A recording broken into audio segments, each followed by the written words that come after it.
Hi, today we're going to be planning out a session called the Goblin Lighthouse. Now, for me, I like to start with basics. So, the basics of D&D, the three pillars, if you will, are social interaction, combat, and exploration. While we're planning this out, we want to be able to hit all three. So, we're going to start with Act 1, the beginning of the story.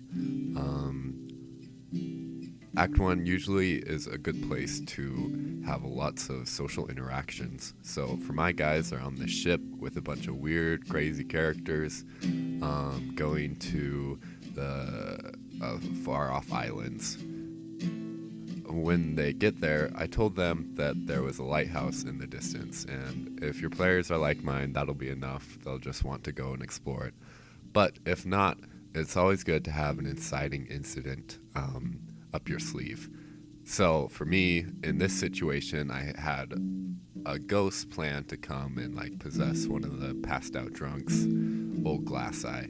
The characters are really attached to him for some reason, so they would go and explore to find out what happened with that. That crosses us into Act 2, and for this is where we need all the conflict, so we're going to need enemies. Up first we have goblins. They're small, there's lots of them. They don't have a lot of health, but when they bunch up, they do a lot of damage. And there are ghosts. My players have fought ghosts before, so it's part of them learning how to take care of each enemy. Because, every enemy is a puzzle, They gotta figure them out. I like to plan out which enemies I sort of want. So let's take a look at the Goblin stat card. Interesting things to note with this is they're only challenge rating 1/4, which means it takes 4 of them to take on a party of 4 level 1 NPCs. So we can take them all the way to 12 to take on a party of level 3 players, which my players are. Another thing they have is the ability to disengage as a bonus action, which means they can run in and jump out really quick, which is pretty deadly if the players don't learn how to handle it. I like to mix up the enemies just a little bit, so I came up with this idea for little goblins riding on stuff, and I thought it would be funniest if it was chickens that they rode in on. So I have these chicken riders. I made them challenge rating 1, so I gave them more health, 26 instead of 7. And I upped their armor class a little bit to represent them being just a bit faster. If they're challenge rating 1, then it takes 3 of them to take on our party. And finally, I made a boss version. I gave her lots of health. I gave her a great sword, which deals a lot of damage, and multi-attack. The reason I like to have different levels of enemies is so that I can mix them up for different encounters. So there can be 4 goblins and 2 chicken riders, or there can be 8 goblins and 1 chicken rider, stuff like that. It's nice to be able to mix up which situation you're in, especially if you're using the same palette of enemies. We got goblins, we got chicken riders, we got ghosts and shadows. Those are just from the monster manual. We got a mimic to throw in as a surprise, and we got our boss character, Queen Bray. And I like to put down all their challenge ratings and stuff so that I remember in my little notebook.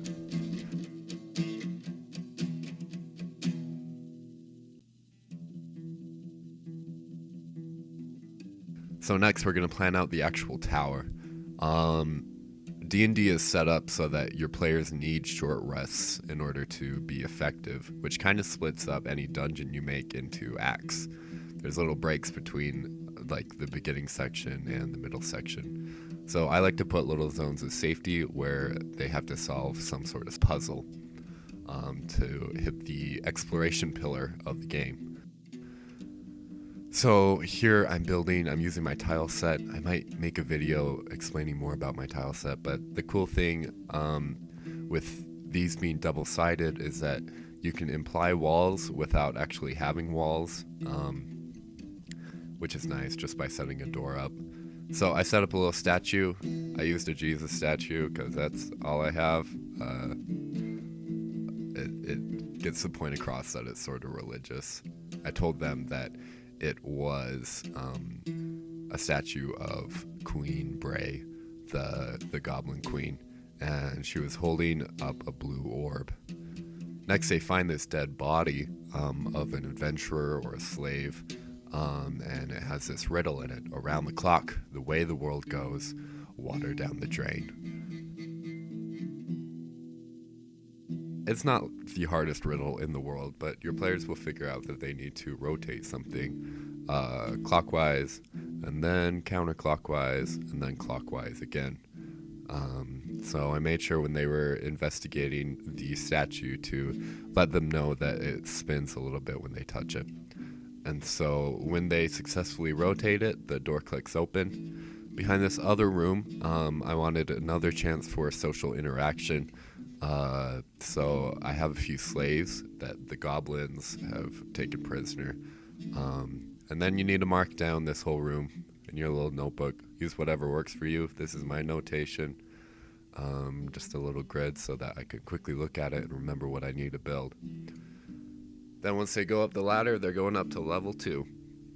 The nice thing about designing a dungeon like a gauntlet like this is that it's very linear, which isn't necessarily a bad thing because it lets you control the pace and like make sure that your players understand each concept that you're throwing at them.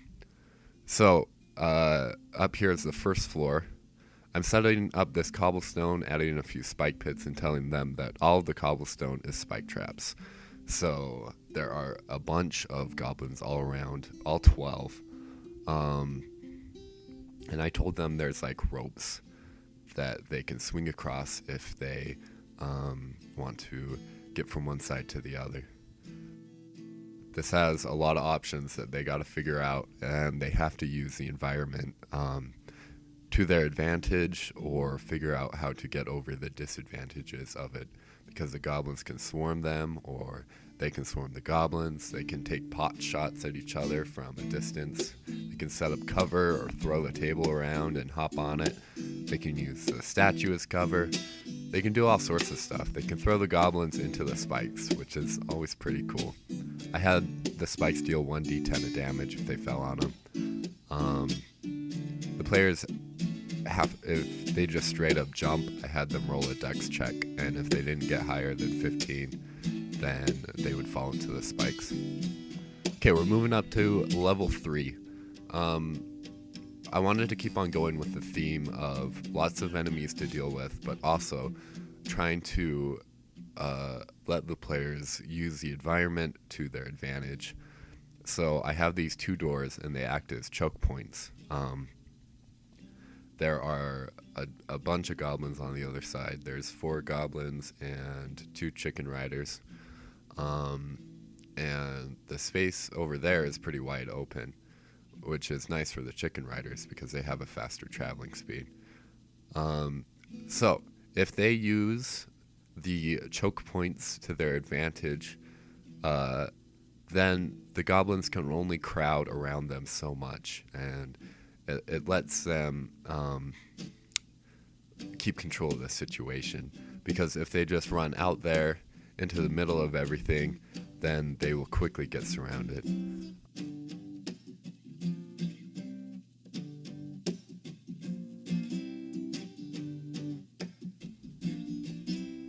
Area of effect spells and abilities work really well here.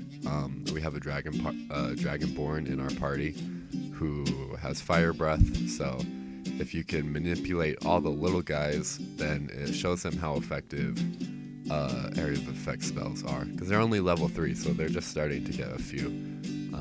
So I'm trying to show the players how to use their abilities in cool ways. Up here is another puzzle room. So there's a statue, and I told them it's of the queen again. She's holding out her hands for an orb. And down in the first room, I told them that the first statue was holding a blue orb. So if they find the blue orb and put it in, then they unlock the door. The trick here is that I've launched mimics on them before, so they're very, very cautious of any treasure chest that they find. So part of designing your own campaigns is understanding your players and their psychology and how to mess with them when you need to. Here's our next combat room again. We're going to incorporate the ghosts and tell them, like, the higher they go up, the more ghostly and ethereal it feels. But we're also mixing in some goblins. By now, they've hopefully figured out how to deal with goblins pretty effectively. This room has choke points, but the thing is that the ghosts can just fly through the walls. So the choke points are effective for the goblins, but they are not effective for the ghosts, which makes for a really interesting situation. If you want to keep your players, like, keep them on their toes, you can throw in other surprises, like I have this one be the mimic, this little treasure chest here, which springs up out of battle. The ghosts are using the shadow challenge rating and stats, so they're only 1/2, so the player should be able to handle all of those. Finally, we have the boss room with Queen Bray. And here I was sure to describe, in addition to building it, that there was the part of the lighthouse that you light up above in the room. It's pretty natural for people to see a lighthouse to want to go up, and when you light it, that marks it as yours, the same way that happens in like open world video games.